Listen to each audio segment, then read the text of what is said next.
I'm Meg Whalen. I'm the Director of Communications and External Relations for the College of Arts and Architecture for Inside UNC Charlotte. The Projective Eye Gallery at UNC Charlotte Center City has a wonderful new exhibit on display through July 28th that brings together work of 4 faculty in the College of Arts and Architecture, 2 art faculty and 2 architecture faculty. And we're going to talk a little bit to a couple of the faculty about the installation work that is in that gallery. We have here first Tom Schmidt, who is professor in the Department of Art and Art History. And Tom, you worked with architecture professor Jefferson Ellinger. That's right. To do a work called Hybrid Skins. That's right. And then Janet Williams, another art professor, ceramics professor, and Thomas Forget, who is an architecture faculty member, worked together on a piece called Public Time. Yes. So these things originated actually from a grant that was a call for proposals from the college's Digital Arts Center, which is an interdisciplinary center that encourages technology and art making and interdisciplinary collaboration. Tell me a little bit about the proposal, the call for proposals, and what you and Jefferson put together. Okay. So D-Arts is this really wonderful organization within the College of Arts and Architecture insofar as they are helping support a lot of interdisciplinary work, as you said, and I think it's premised somewhat on the idea that that digital media and computation is a tool which really spans all media. It's really a kind of vehicle for collaboration. Actually, it can be accessed and is being utilized by every department within our shared college. And so for us, this is an exciting opportunity. Jefferson and I were both hired at the same time, he into architecture, I into the arts, into 3D studio. And without really knowing one another, we kind of hit it off and shared some ideas. And then when I got to see that he was doing a lot of work that was exploring surface cladding for buildings and modular systems for buildings, I was kind of amazed because that was a bit of what I was getting into, more industrial ceramics and using slip casting and production techniques to make larger skins for architectural spaces. And so over a couple years, he and I kept brainstorming about how we might integrate our work. And when D-Arts made the call for this proposal, we simply thought, let's do our best to articulate what our separate research is about and how we might see it merging. And so that was the proposal we wrote, and we were one of the teams that was selected. And so your piece is called Hybrid Skins. That's right. And tell me, what's the hybrid part? So the hybrid part is, more simply, I guess it would be that we brought our 2 media together. So mine being the ceramics piece, his being more fiberglass reinforcement. But then as the project developed, we realized we could essentially strengthen a very thin cast of porcelain. So if I had tried to shatter these tile at the scale they're at, without reinforcement, it just wouldn't work. So with the fiberglass, it allowed us to strengthen and really reveal the sort of material properties of the porcelain in a way that wouldn't be possible without the fiberglass.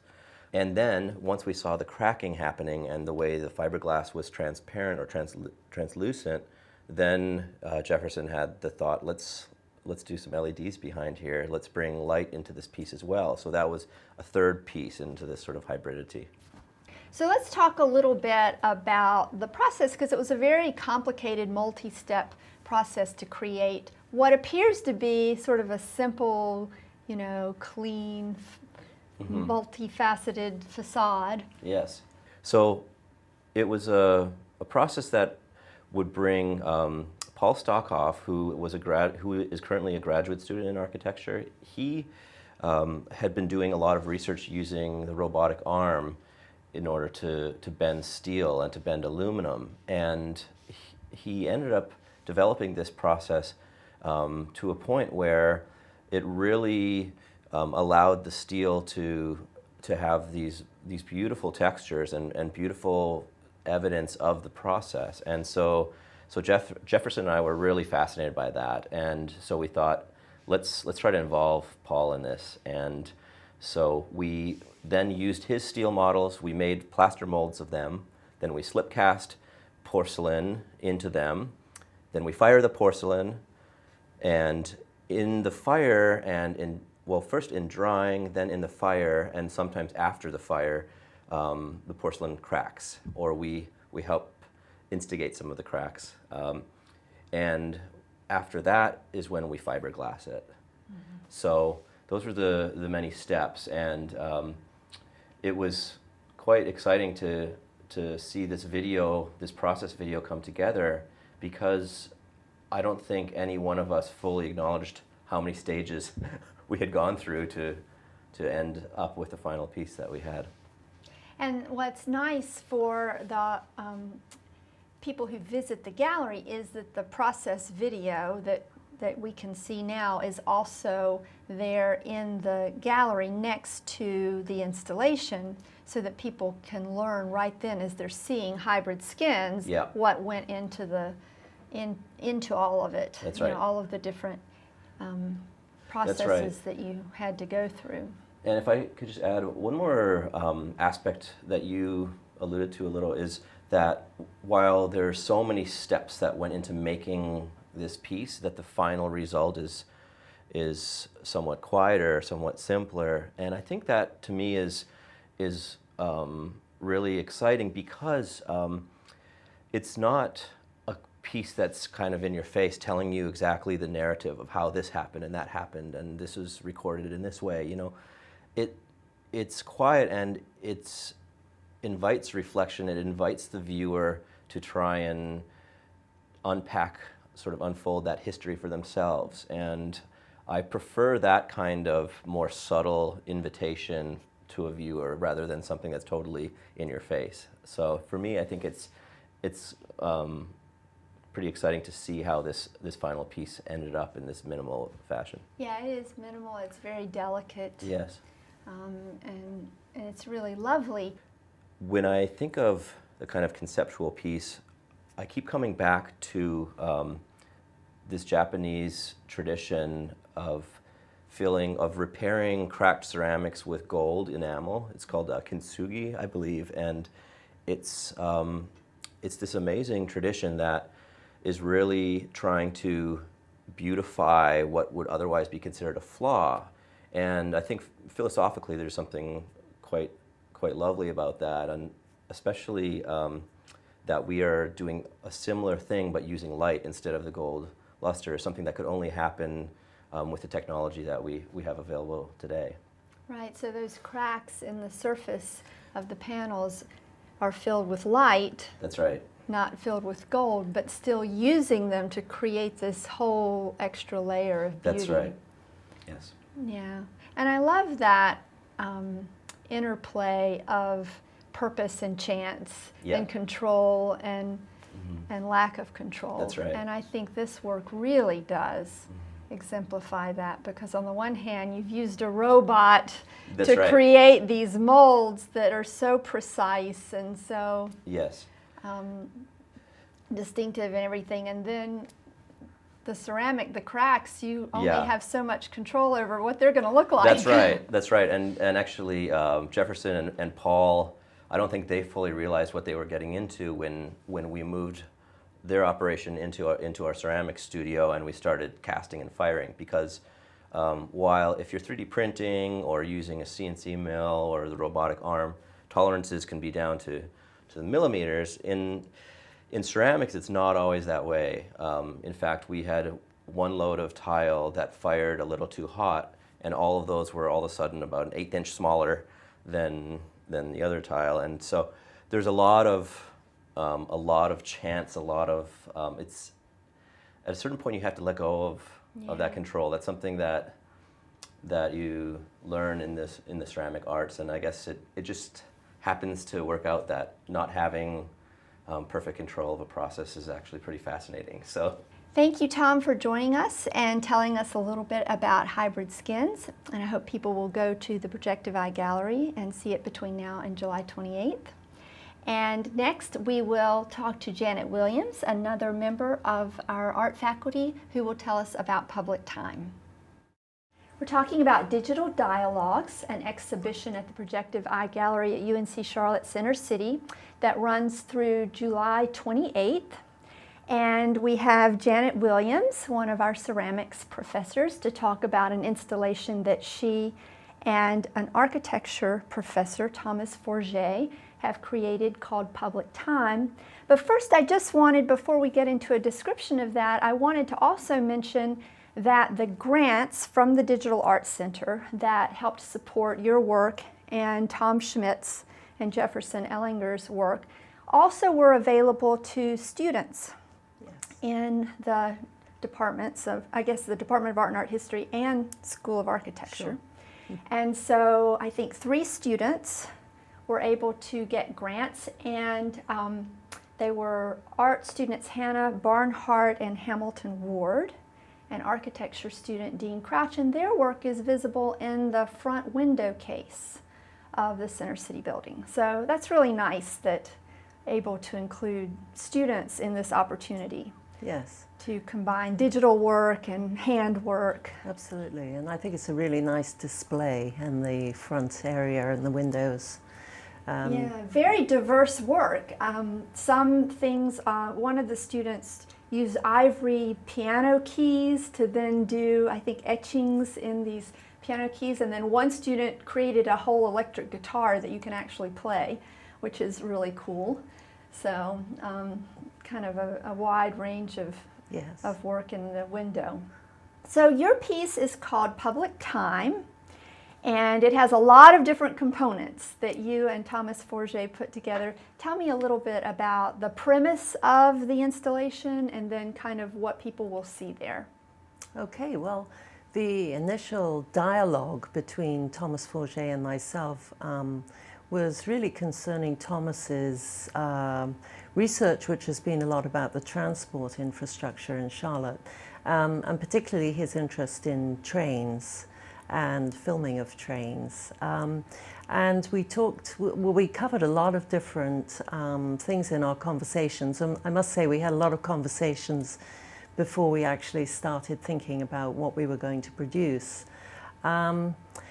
My own work has been a little bit in the past with an interest in the landscape and topography, and we kind of both shared this idea of the way that the trains inscribe their movements across the land, and we wanted that kind of idea of a way of embedding maybe information or perhaps text or a language or data into material. So that was kind of the initial conversation.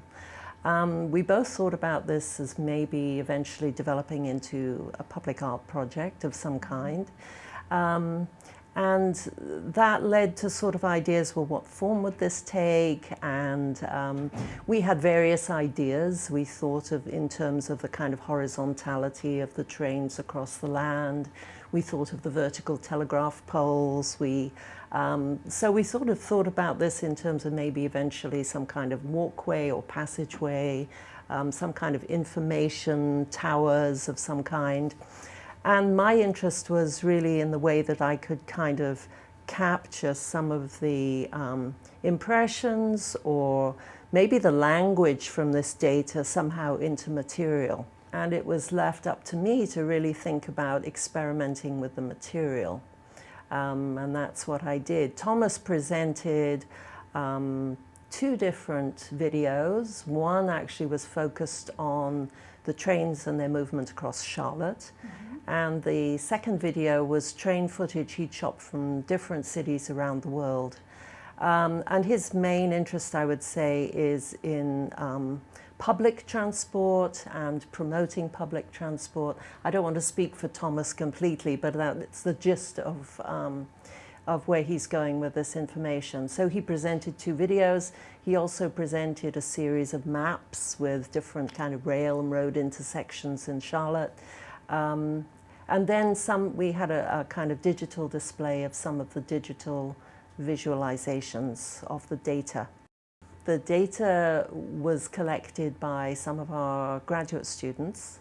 It's not a sort of comprehensive sampling, it's just literally a few samples of data just to see what we could work with.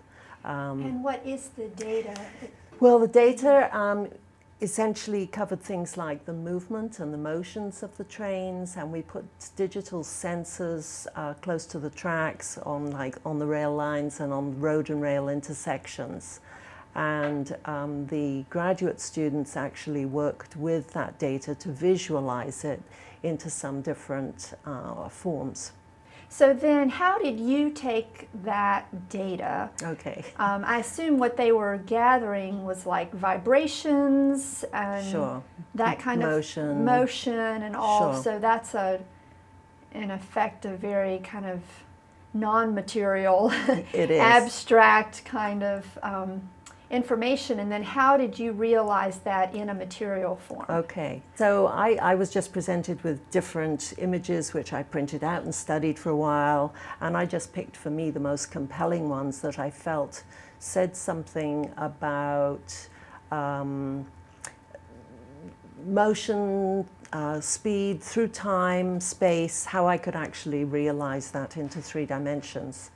And then from that, I started to think about what different materials I could use. And part of this grant that we received is a digital making grant. So I obviously wanted to try and use some of our different digital fabrication equipment and to see what I could do with it. So tell me what people will see then when they're in the gallery that you created. I have to say at this point I did work with a student, Anna Schmitter, who had a lot of skill with different computer programs, and so we would get together and I would look at the data and she would look at the data and I'd say, well, I'd really like to do this, and she'd say, well, that might be possible, but this might not be possible, let's see what we can do. So one of the processes, I had these images from the visualizations that looked like a series of columns or towers, and we actually printed out and cut with the laser cutter a series of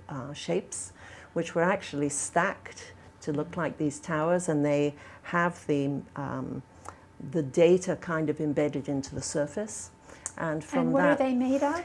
These, I actually used a variety of materials. Initially I started with things like foam board, I used plexiglass, and that enabled me to stack them and create molds from them. And these were plaster molds. And that is the first step for making a slip cast ceramic form. So I was then able to pour liquid clay into the molds, you pour it out again, and you're left with a skin essentially. Right. So eventually I did decide to display these as a series of tables, experiment tables, I guess you could call them, or models. And I wanted to have something that echoed the train, so I actually made them long and narrow, a little bit like train tracks, and they were made of steel. So one table had the vertical forms, which I created from these tower-like data. Another table I focused on more of a topographic reading of the data. So we actually worked with a digital router, which essentially drills down, is a subtractive process, and the drill goes down into material and drills it out. So following our files, the data had suggested a kind of a topographic landscape. So we used pink insulation foam, and the digital tool actually went through the foam and carved out cavities. Makes a huge mess. I was covered with pink foam for days. But it was great, and I was really fascinated with the way that the tool moved through the material, and how you can use different settings to get different qualities of drill mark, if you like, but it leaves a kind of a tool mark through the material, and I really enjoyed that. It looks a little bit like contours in the material. So once I have my pink foam, I actually cast plaster into it and made a solid print, and from that I made molds. Again, this time I used silicone rubber to actually make my molds, and that allowed me to cast different materials into the molds, and for the show I actually cast concrete. Yeah. So the finished products on the table are 3 sections of this sort of topographic landscape, and they're in a concrete that's called rockite. Well, that's interesting. So that really does amplify the different kinds of materials that people will see in this exhibition. Right, and the third table actually took a little bit of a different route. I was fascinated in some of the data with the way that it looked like strings joining points in space, and I thought, why not use strings? So I actually created 2 other pieces that were cut with the laser cutter again. One of them is a sort of series of parallel pieces which are shaped and actually have holes drilled through them. That allowed me to kind of follow the data lines and actually weave it through the material. And I did a second piece that was very similar to that. So the third table is kind of taken up with the string objects. Yeah. Wonderful.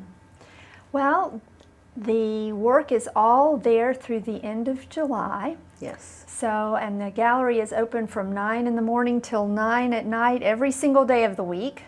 So I hope that people will go by and see it and spend some time and read about it on the wall and really I hope so. investigate the different, not only the different ways that you've materialized this information, but the way that hand making and digital making can kind of have this conversation, which Sure. of course is the Yes. concept behind the title Digital Dialogues.